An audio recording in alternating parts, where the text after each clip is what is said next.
Give us a wave, everybody. Come on. Let's have a look at you. Fantastic. Great to see you. Yay. Oh, great. We're going to get started on what's going to be a pretty rush session. I think both Carol and I have completely over-prepared for this.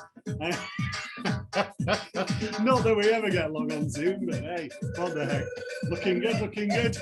2 minutes. Chris has entered the waiting room. We're up to 180.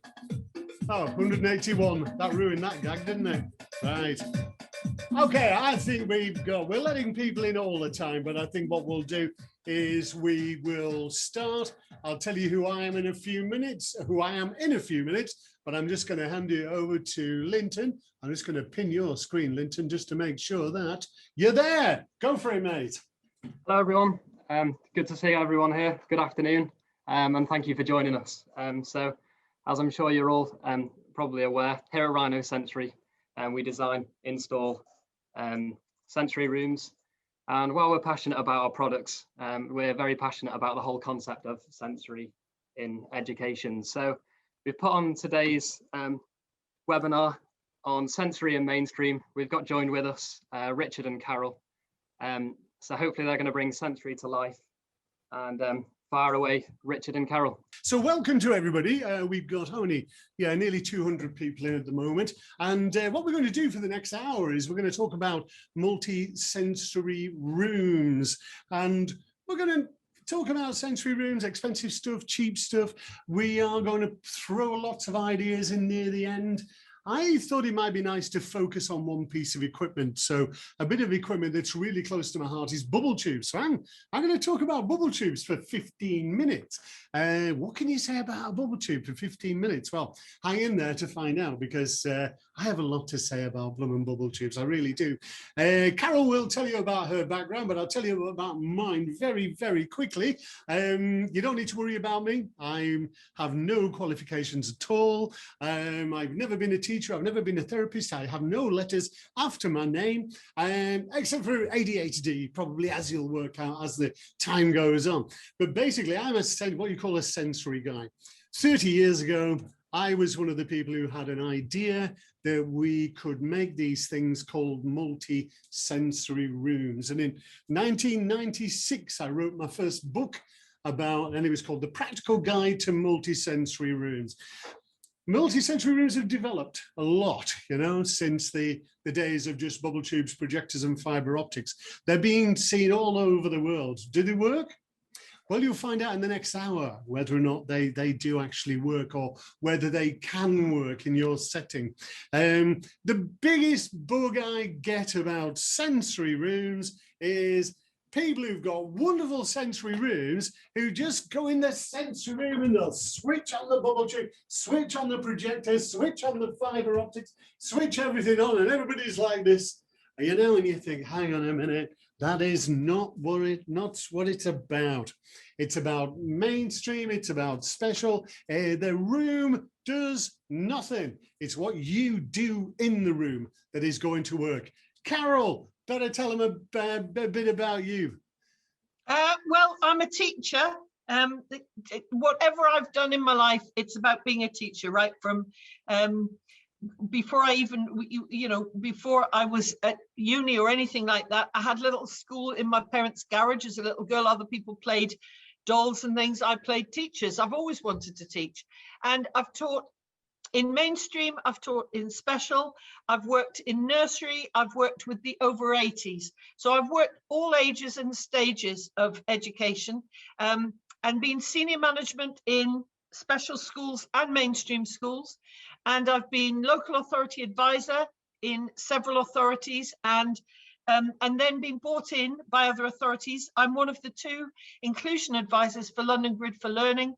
And like Richard, normally, if it wasn't for this pandemic, I now have the luxury of working abroad. We would both be, Richard probably be in New Zealand right now, and I would be in Florida, because we work abroad, and that has a lot of benefits. Not only is it interesting, it's warm. It's warm.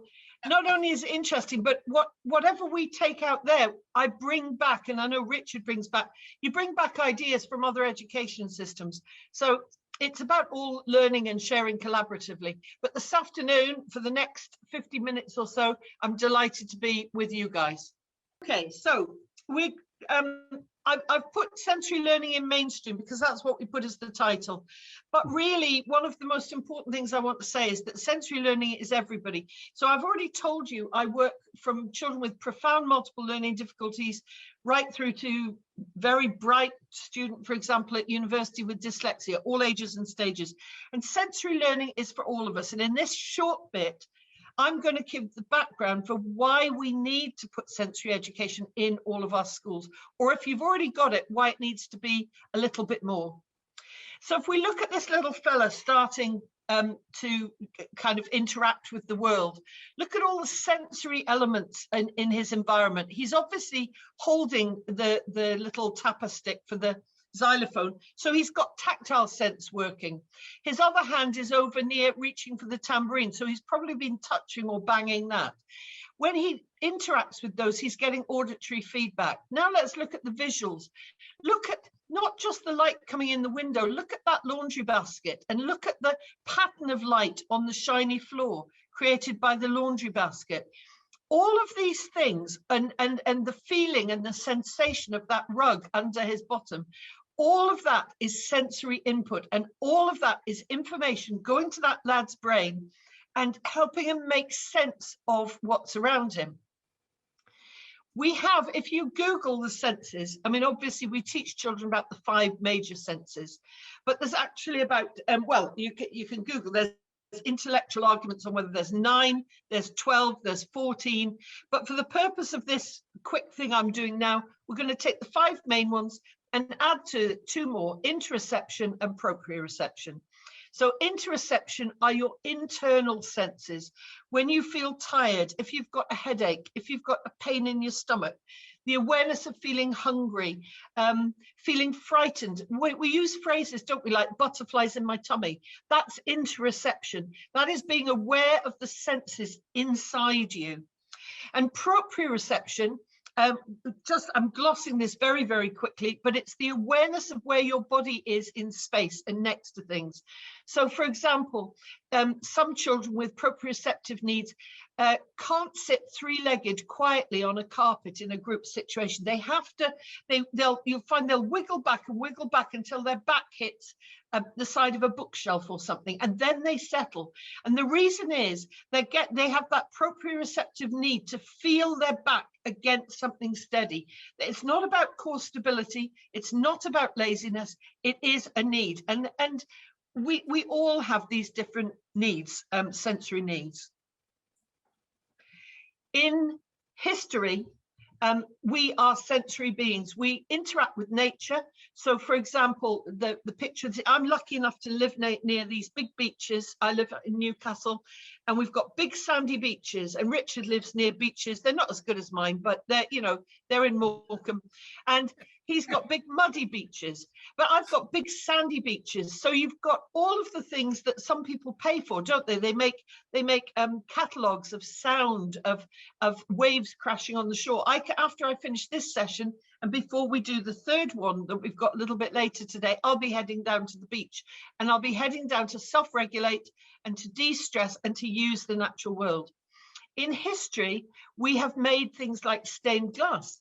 That little window there is a very simple one, but if you think of our churches and our monuments, and this is universal across the world, before man had electricity, before he had all the sensory gadgets Richard's going to show and share, we created glass of different colors so that daylight would come through and create sensory images to please us. And it was rich people who did that. Rich people created sensory images. And that's why if you go into the big churches, the big cathedrals, anywhere in the world, there will be huge stained glass windows where the sun, and they'll be usually positioned to hit the best sunlight at different times of the day. We're also sensory in terms of, for example, the foods we eat.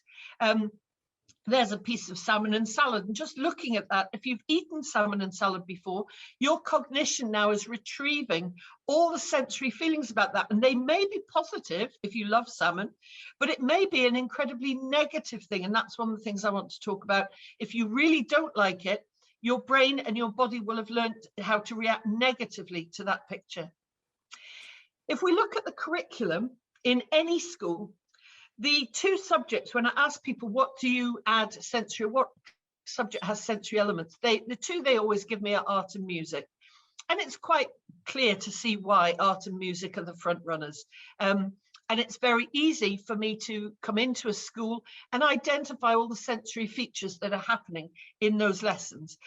So I'm not going to dwell on it, but I'm going to say that usually I find only about a third of the potential use of sensory input is being used in those lessons. We can do well, even in that we can do better, even in the lessons we think we're doing well in. So, some of you will have outdoor areas, you might have gardens, and you might have constructed them to make a proper sensory garden. Richard and I do lots and lots of work on how to create sensory outdoor spaces. And it could be by growing peas and things, quick cress, things, lettuces, herbs, to make herbal teas. It might be about, or creating, you can be as adventurous as your space will let you. You can grow carrots and things and make soup. You might be growing sensory flowers such as lavender to get the smells. And believe me, if you've got the chance of putting any kind of water feature in, whether it be a posh expensive one or one of the ones that Richard and I suggest, the homemade ones, the children will react with those. So a sensory space can be an interactive space. It doesn't have to be a passive space. But it can be a passive space. It can be a space that a lot of people choose to go out in their garden and they find gardening, particularly in lockdown, they've found it something quite relaxing. So sensory spaces can be active and they can be nurturing and well-being and passive. They can be both things. It depends how we use them. We could have sensory rooms. There's a quick idea of a sensory room, and Richard's going to talk in more detail about that. And if you're lucky enough to have a sensory space, or if you're thinking of getting one, you won't regret it, but please take advice about how to use it well. It's not just about the installation, which is why I think Rhino are doing a great thing today to have educationalists along, because it's not just about creating a space with all things you can switch on. The question next is, how do I use those things effectively?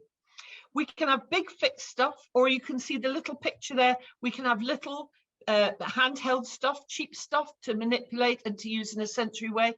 And then there's a whole series of books and I love talking and doing literature, sensory literature. Some are deliberate books. So for example, Who's There? You shine a torch through each page and it projects on the wall the next bit of the story. But I mean, you know, so we've got sensory literature there. But a lot of subjects, people say to me, oh, well, it's not very sensory in maths. And then I point out to them, well, actually it is, because most maths lessons involve manipulatives. And manipulatives are definitely there in primary, but they are there in secondary as well. So if you're using a manipulative, you're using something in a sensory way to give additional information to get that child interacting beyond the simple equation that's on the page. So we do sensory stuff in every lesson if you look, and then you can extend it. You may well do things like this for your library or for your classroom books. You take a textbook and then you gather a selection of resources. So there we've got some masks, we've got the tiger, we've got a tea set, and we've got the things that are needed for the story so that the children can interact and dramatize the story. We might use puppets. There's lots of ways of doing this. Remember, I've got like 15 minutes. I'm racing through what it could be a 4-year course. So what's actually happening is that in the brain, you have different areas of the brain that are taking the sensory information in. So, for example, the visual cortex is right at the back of your head. If you put your hand to the back of your neck and feel the back of your neck, you'll feel the two main structures that connect that work on either side of the spine and connecting your head to your body. And if you feel the gap in between them and go up into the skull, you'll feel like a little hole where it goes up into the skull. That's where your visual cortex is. So all the information, for example, from your eyes, which are at the front of your head, go right through the brain to the back of the head, which is the computing processor. But you'll see there are areas for motor association, for hearing. Speech, there's a very specific area called Broca's area, which is, we can do phenomenal experiments with Broca's area and show how by putting a gentle electrical charge on Broca's area, the person is unable to speak. So you can take a really amazing person, have them reading out from a book and they're reading beautifully. If I put a little electrical charge on Broca's area, they cannot speak. It just stops. And when I take the charge off, they speak again. Phenomenal. So that's how clever the brain is. The brain has different areas for different inputs. And if you think, there's a picture of some neurons, and what happens is they start off as very tiny and thread-like when they're connecting. In that little boy you saw at the beginning, they're very thin and thread-like and they're connecting. And can you see there are thicker ones, and then there are groups of them. So if you use the image of a coiled rope, each little strand of that rope is a neuron. And what happens is the strands then get twisted together and then they get made bigger, and then those larger strands are twisted together and then the larger strands.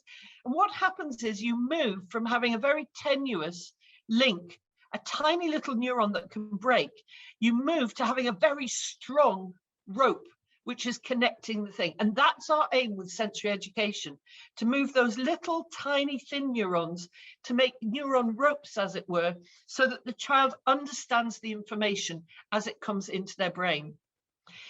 We all have sensory preferences. We all have them.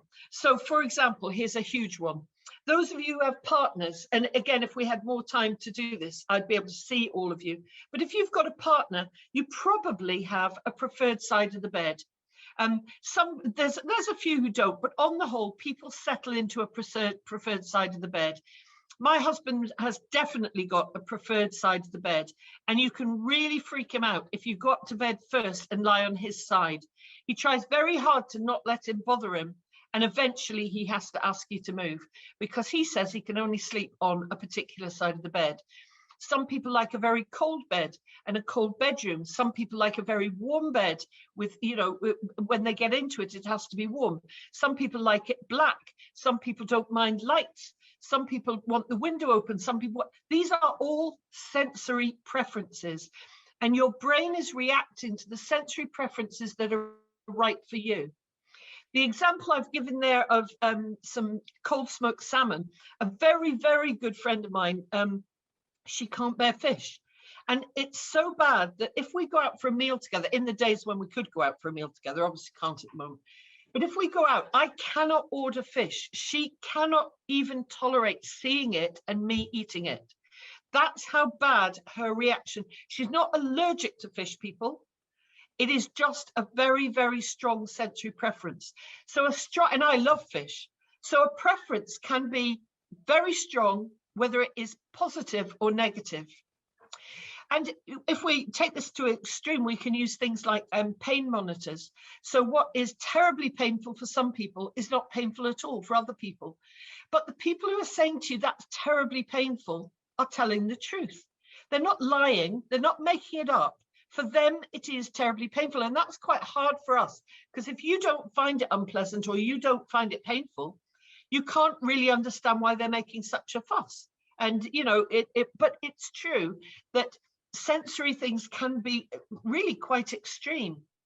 And so, for example, with children with autism, if I just take that, we often want to use things like noise cancelling headphones to reduce the sensory input. Now think of that in a sensory room. If you're using a sensory room in mainstream and you've got a mainstream school and a child with autism needs to self-regulate, maybe the classroom's too busy, too noisy, or assembly was too busy, too noisy, there's no point going into a sensory room and having everything switched on. That's crackers, because you're taking them from one huge sensory overload environment to another one. So we need control within our sensory spaces. I've already said, for me, self-regulation and well-being is to go, that's my beach. I walk down that little path through the sand dunes and I'm on a beach and I can just breathe the sea air, and it doesn't matter to me if it's raining, if it's windy, it's snowing. For me, I can self-regulate, and it's usually just me down that particular place. There's a very interesting project happening at the moment on the BBC in association with the University of Exeter, and you can all take part. if you go, it's called Soundscapes for Wellbeing, and you watch a little 3-minute video, and then you answer some questions afterwards. And what they're trying to identify is whether the natural world via a soundscape can actually create a feeling of well-being. So, you know, one of the things I want to say is when we're doing sensory work, we can do it into the curriculum. We have to be aware of our needs, our preferences. We have to be aware that what works for one person doesn't work for another person. So if you're setting up sensory provision, you must set up for it to be flexible, to be able to be changed, to be altered, the intensity of something to be altered and changed, and not just to think, oh, this is it, I've got all these things and I've paid all this money for it, so I'm going to switch them on. That way madness lies. Over to you, Richard. When I first started sensory rooms 30 years ago, I went to a place called the Snoesland Centre in Holland. And Ad Verhoeven, the guy who initially thought of Snoesland, he put a bubble tube in. Now, I knew what a bubble tube was because my background was special effects. And I thought bubble tubes in sensory rooms, just fantastic. So here I've got a big, wonderful bubble tube, but I've got a couple of others here, you know, a couple of smaller ones, little ones like this. I know later today, there's going to be a giveaway of a little bubble tube like this, much nicer quality than this one, I must say. But little bubble tubes can be wonderful. This one here, this is a little bubble tube, which is really nice. But you know what? In so many sensory rooms, the big ones like this, 1.75 meters, 2 meters, they are amazing things. You can buy cheap bubble tubes and they work great, but they probably won't last as long as the big ones. But you know what? What I said at the start was it's not about the equipment you've got. We're just working on a project with the school at the moment. And what I've done, I've designed a space with just 4 big pieces of equipment in there. And the rest of it, I want to be stuff that the staff make themselves, because I want the staff to really start to say, what I want to do in the sensory room is this, and I need a piece of equipment to make it do that. That is what I'm looking for. But a bubble tube, what the heck does these things do? Well, let's have a look. I'll share my screen and I'll just show you a little presentation that I put together and a little bit of footage of as well of actually working with some learners with bubble tubes, because, do you know, at the end of the day, seeing them in action really works well. There's really something fascinating about bubbles, sort of human beings and water. What is it about human beings and water? We really connect with it amazingly well. And you know, the sensory system is really wowed by movement, light, tactile sense, and we work in a very, very multi-sensory way. And a bubble tube in many ways is a very multi-sensory piece of equipment. Now, whilst you're watching those bubbles going up, one thing that I must tell you about is the brain and how the brain is affected by bubble tubes. Movement is really important to you, and so is something called unique events. Now, with a lot of our learners, be it children or young adults, maybe who have autism or are autistic, or maybe ADHD, you know, what we're trying to do is engage our learners in learning.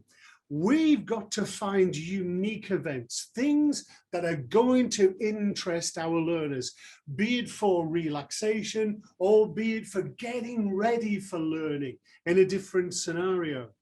There's a brilliant book by Norman Deutsch called The Brain That Changes Itself. And he talks about neuroplasticity and how the brain can be changed with sensory stimulation. In other words, practicing with your sensory system. Now, a bubble tube is wonderful because it has lots of movement. Now, your brain is really interested in movement. It can trigger the fight, flight, freeze. It can mean that, oh, hang on a minute, something interesting has just happened. I'm going to look at that. You will tend not to be interested in things that happen all the time. So with a lot of our learners, what we need to do, we need to get them interested in Sometimes, a minute, my screen's just got a bit dodgy here. We need to get them interested in something that's unique. A bubble tube might be the thing that does that. In terms of the visual sense, I mean, obviously a bubble tube is a massive visual preference. This thing can be wonderful for relaxation, for calming. Now, it is a calming visual effect simply because we've got the movement of water, we've got the movement of the bubbles, which is occupying the brain.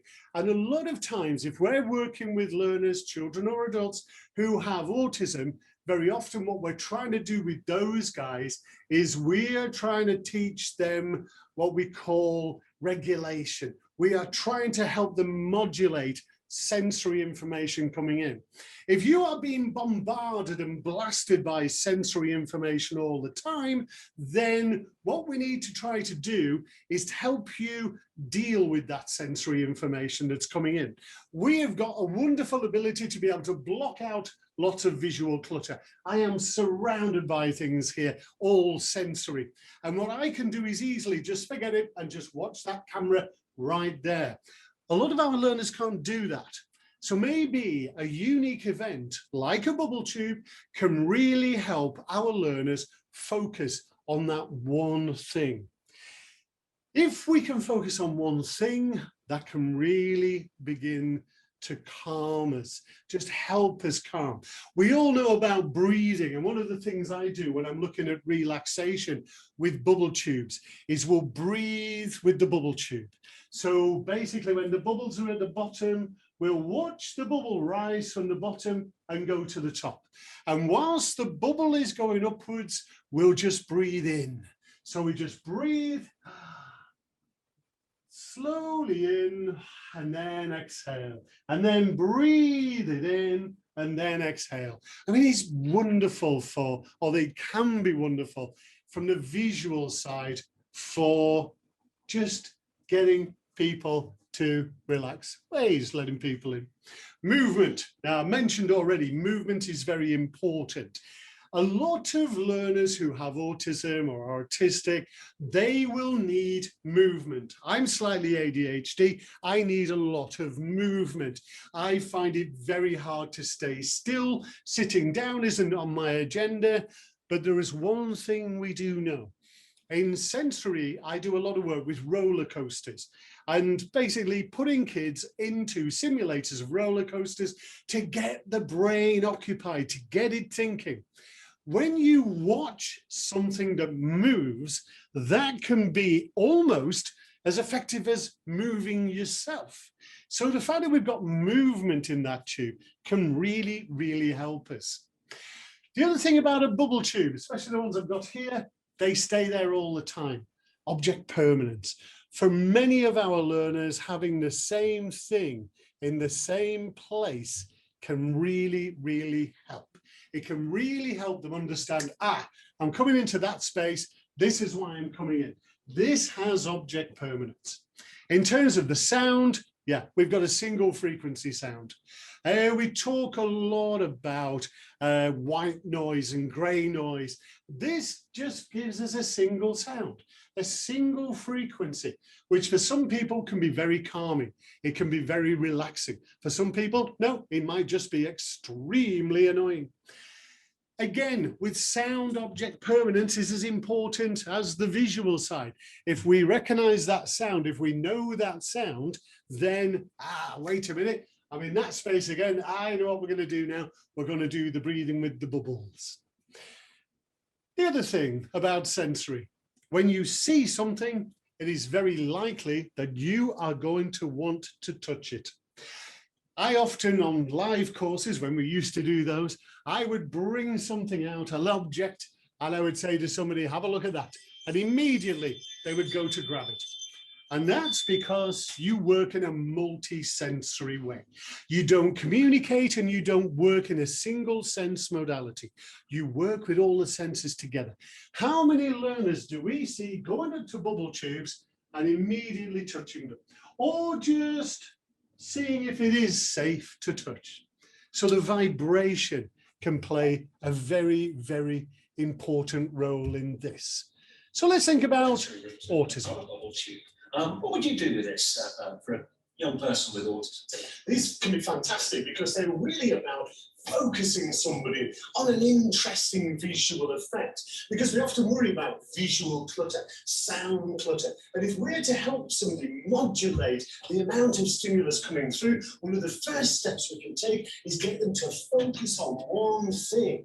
So effectively they're learning to block everything out.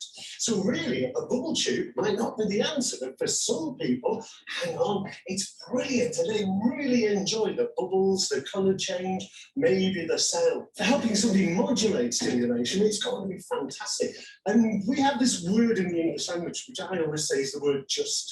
I'm just sitting with a bubble tube. Well, actually, when we're just sitting with a bubble tube, there can be just so many things happening. So sensory rooms can be about the big stuff, the slides, the swings, the bright colours, the noise, but it might also be about just scaling things right back, just down to one sensory experience. Don't have all three tubes on. Let's just focus on one tube, so I can really get into quite a narrow field of sound, a narrow field of vision. In a real situation, here we have Noel, who has autism or is autistic. He's come into the room with the bubble tube. Noel is often bothered by sounds and visual imagery, too much clutter, too much movement.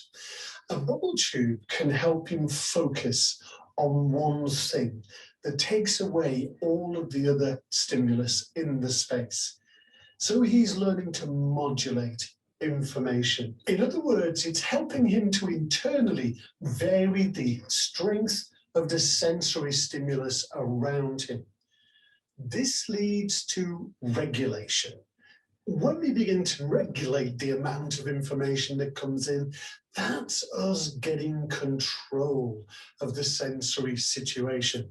That is something you do all the time, but for some of our learners, young or old, they need a stimulus that's big, like a bubble tube, to just help them get away from what's happening out there and get into what's happening right here. So a bubble tube can almost be a wonderful distraction, you know, and you'll see the session developing with Noel when I play this next video, because he comes into that room and he will stand there with his hands over his ears, he will be rocking, and although he goes in every couple of days and he really enjoys it, he does need time, a lot of time, to get used to the situation. I'm good, you know, I could talk for ages about atmospherics, about dealing with human clutter. Oh, but Carol and I do courses in Denmark and we work a lot with, just relaxing. Hygge, you know, just look it up if you don't know what that is. And a bubble tube is wonderful for hygge. And a lot of times when we're thinking sensory, we're thinking about the prerequisite skills.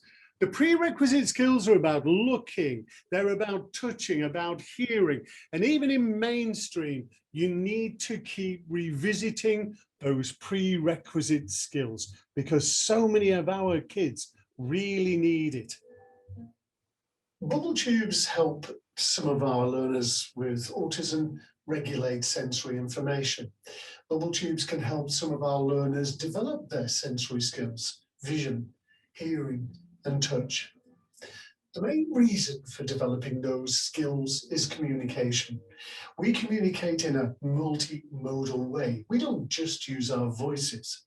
So a bubble tube is not only a great sensory stimulus, but it's also a great focal point for communication using all of the different senses in our sensory system. And as you can see here, it's not just about younger children. Some of our older learners will really benefit from the stimulus that the bubble tube can really offer.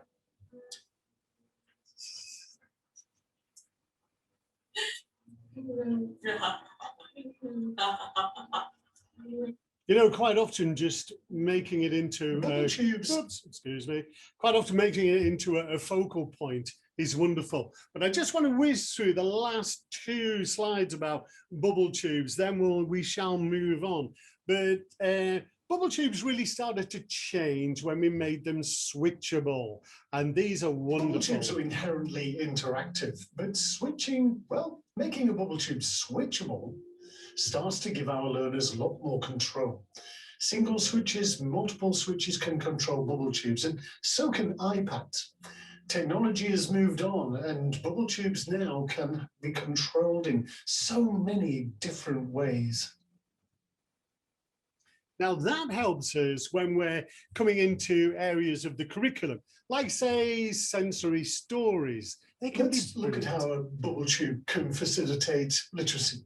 Here's a great story I'm going to tell to Noel. Here it is. Some days are yellow,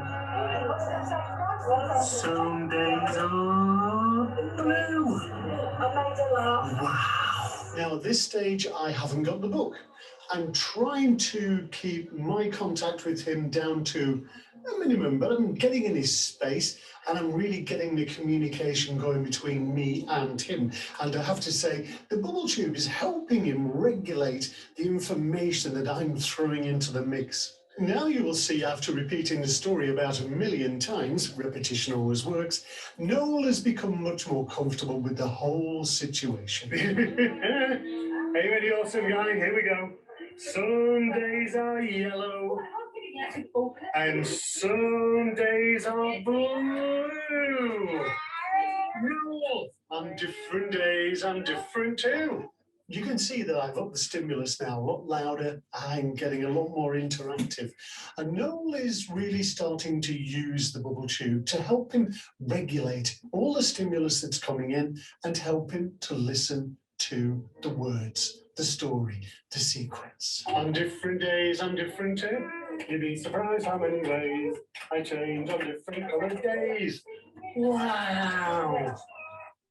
I've got to say, you know, what we could say is, we could say what I've just said there about any piece of equipment, but there's something really special about a bubble tube, which just, I don't know, for us, it's kind of wow. And whenever we see our children, our learners, our young adults, when they go into a multi-sensory room, 9 times out of 10, they'll head for one of those, which is a bubble tube, you know, fantastic bit of equipment. So, and you know what, again, I could rattle on about bubble tubes forever because they are absolutely fascinating, how they stimulate the brain, and why I chose that first of all to go into the original Snoozlim project was absolutely fascinating. So wonderful. Okay, I think it's time to move over to some, we've got 15 minutes left, time to move over to some top sensory tips. Shall I start? Shall I just start here? I've got a good one. Here we go. What I'm going to do is just pull my camera back again to there. That should be a little bit better. And I'm going to start with a book. Okay. And the book is that one, Many Colored Days by Dr. Zeus. This one for me in sensory rooms is fabulous because it's all about colors. And basically it goes, some days are yellow, some days are blue. On different days, I'm different too. You'd be surprised how many ways I change on different colored days.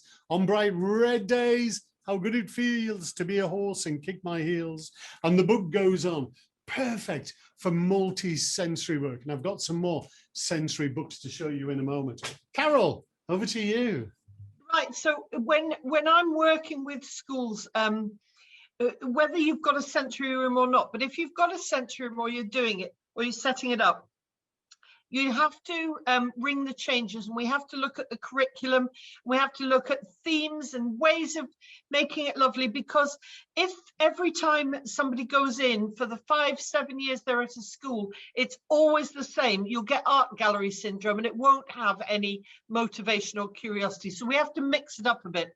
So my suggestion is about something that's flexible. So we've got our fixed sensory information, but we also need our flexible sensory information. So one of the things I do are create sensory bags like this one, and this is from B&M Bargains, the bag, and it's a bag that you're supposed to carry around your house, and you're supposed to have cleaning materials in, and it's got lovely little pockets around the outside for you to have your different cleaning materials in, and I presume that's what people do. In my bag, I carry a sensory kit that I can use anywhere. So for example, I've got clamps on the side so that I can clamp a big bit of fabric up on a wall or over a desk and make a dark room to do some work. I've got torches of different types so that I can create work. I've got instruments, and this is normally all themed. So this is themed for 1 century story, and the story that it's themed for had bells in it. So I've got different kinds of bells. I've also always got, and Richard might show you next, I've always got a little collapsible black umbrella, which means that I can set it up and I can project or put my torches. Richard might be showing you a bigger one. Yes, I can see him getting it ready. So I carry a little one in my sensory kit in case I need to use it. I usually carry smelly bits as well, tactile things. So this story that I'm showing you about the bells, there are some jewels at the end of the story. So I've got some beautiful jewels here. And notice I've picked something really big so I can drape it round.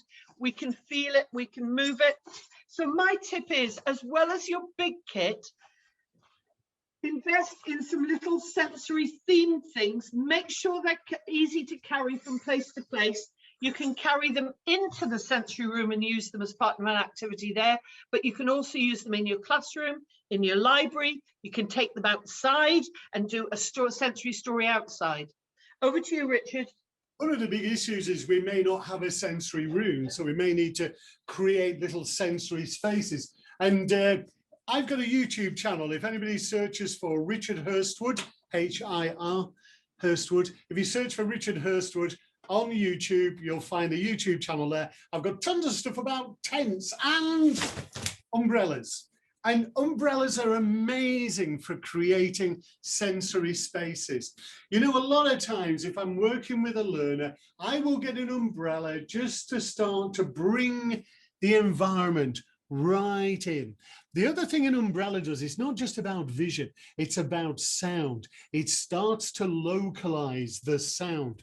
And so many times in quite a busy space, I've just popped up an umbrella just to make it just a little bit less cluttered for our learners. When you start to work with projectors and things, you will find that they work wonderfully well on umbrellas. But don't just think about plain umbrellas, because again, you know, to complement the expensive stuff you've got in the sensory room, have a think about small stuff. Here's a lovely little story brolly, which is just fabulous. And you know what? I can just see with this, and I'm in my own little sensory space, working with our children. And you know what? Young adults as well. This can be absolutely fab. This one has got Christmas lights in it. And what I do, I put a sock in there. That's got the battery in there. So you just stick a sock onto the spokes and it works fantastically well. And lastly, make story brollies. Take a thematic approach to your sensory room. How can you make your sensory room maths? How can you make it all about stories? Well, if you're working with the little ears and you're doing the rainbow fish, make yourself a little rainbow fish brolly. Bring your fiber optics in, bring your bubble tubes in. Just get it to go with these wonderful stories. So umbrellas for me, absolutely fabulous. So, Carol, that's the fastest I've ever done umbrellas in my life, to be honest. I know, because we normally do loads of umbrellas, folks. We've had to do it really quickly. But can you see why I carry a little umbrella in my sensory pack so that I can make things happen really, really quickly? So we have the big umbrella set up. So if, for example, we were doing the rainbow fish for a whole term or for 5 weeks, we would make a big rainbow fish umbrella, okay? However, you also want littler ones so you can do quick things.